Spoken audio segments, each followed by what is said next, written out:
crazy adventures back in the day. Ha! Well, if it isn't DEHYA, haven't seen you in nearly half a year. Word on the street is that you're a bodyguard for the Homayani family now. Ha! Don't you find that kind of work boring? Nah, you get used to it. How about a menu over here? You got it, huh? Isn't this little Miss Homayani herself? We don't get to serve personages like you very often. We'll be sure to prepare our very best. Thank you, sir, but there's no need. I don't have a lot of Mora on me, and I really ought to save as much as I can. But please bring these two the best food you have. They're my new friends, so I want to be a good host for them.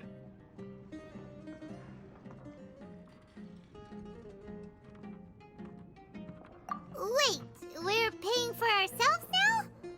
Aw, Paimon kinda wanted to try something fancy, but we aren't exactly loaded. Guess Paimon will settle for something ordinary. How about our coconut charcoal cakes?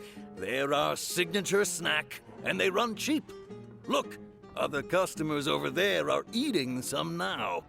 They look kind of burnt and dry. Paimon will pass. Hey, come on! Paimon has personal preferences too, you know. Dunyarzad, we asked a lot of people when we first arrived, and almost nobody was interested in Lesser Lord Kusanali. So, what made you want to follow her? Well, remember when you asked me if I knew how to meet the Dendro Archon? Even though I don't know how, I think I've actually seen her before. Huh? Really? Yes, it was when I was a child. At the time, my illness had kept me bedridden for the better part of a year. I was stuck inside and couldn't make any friends, and my parents did their best to find treatments for me. But even then, the Akasha didn't have any helpful information. My younger self no longer had any hopes or dreams. One flare-up was so bad that I was in a semi-conscious state for several days. Then one night, I woke up alone in my room. I was terrified. My body was paralyzed. Even if I cried, there was no sound. At that moment, an ethereal voice spoke in my mind. Dunyarzad, don't be scared. You don't have to cry. Dunyarzad, don't be scared. You don't have to cry.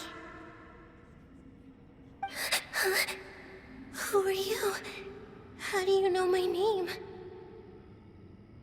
How do I explain this? You might not be able to understand, but actually, I know everything about you. Really? Of course. I know that you're scared of thunder, that you hate taking medicine every morning, and that you love counting the petals on your mom's skirt. Wow, you really do know everything. Dunyarzad, is there anything you want? Want? Not really. I can't go anywhere or do anything. Huh? But aren't you a child? All children have wishes. Tell me what you want, and maybe I can make it happen. But can you make my illness go away? Oh. I'm sorry, but I'm not powerful enough to do that right now. Then, can you be my friend? After that, the voice said, "Okay, I'll be your friend." Although my body was suffering during those days, that voice encouraged me and told me many wondrous things. Beyond my window was the flourishing Sumeru city. Beyond the city was a lush rainforest. And beyond that was the wall of Samiel, deserts, and all of Tevat. Once I finally made it through that bout of illness, I couldn't hear that voice anymore. I told my mother about it, but she said that I must have been dreaming. But I know that that voice wasn't a figment of my imagination. Before that, I had never heard of Teyvat. Yes, for sure. If it weren't for that voice, I would have never grown curious about the outside world, nor would I have learned how to read and enjoy so many books. That voice sparked a desire for wisdom. It had to have been the Dendro Archon. I've been hoping for a chance to repay her kindness. In fact, I was running around today to help prepare the Sub-Zerus festival for her.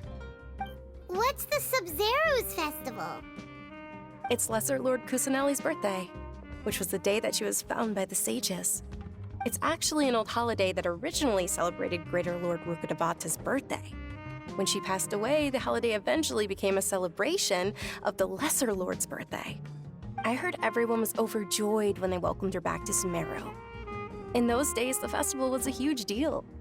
But because of the Academia's influence, people have gradually lost interest in the festival. The Academia actively participates in Sumeru's many holidays dedicated to Greater Lord Rukkhadevata. But when it comes to the Sub-Zerus festival, forget any funding. They practically act like it doesn't exist. Maybe they see Lesser Lord Kusanali's birth as confirmation of Greater Lord Rukkhadevata's death, so they're reluctant to celebrate it. Aw, but that's awful. It is. It's absolutely terrible. Sure, the Greater Lord founded Sumeru, but hasn't Lesser Lord Kusanali been the one quietly protecting us for the past few hundred years? Just remember that we're still out in public. Don't get too carried away now. I know that people over by the Grand Bazaar still hold the Sub-Zerus festival to this day. But I hadn't met any of them before, so I was never able to contribute. But recently, I made a friend there who also follows Lesser Lord Kusanali. I gave her my savings because I want her to throw a wonderful festival this year. That's the least I could do for Lesser Lord Kusanali. Hold on, my lady. Does this friend happen to be Nilou, the one who sends flowers to the estate? Yes, that's her. I saw her leaving the other day with a nervous look on her face. It seemed like she was hiding something in her arms. Did you give her something? Yes. Initially, I didn't have much more prepared, so I had Nilou sell one of my skirts. I've agreed with Nilou to meet up at the Grand Bazaar today and see how things are coming along. DEHYA, would you accompany me? Sure. That's quite the trip, though. I'll carry you. No, that would be too much, even for you. You might as well just accept the lift. If I let you walk, who knows how long it'll take us. And if anything happens to you, then I'd really never hear the end of it from your father. But of course. Nilou will be thrilled to hear there are more people interested in Lesser Lord Kusanali.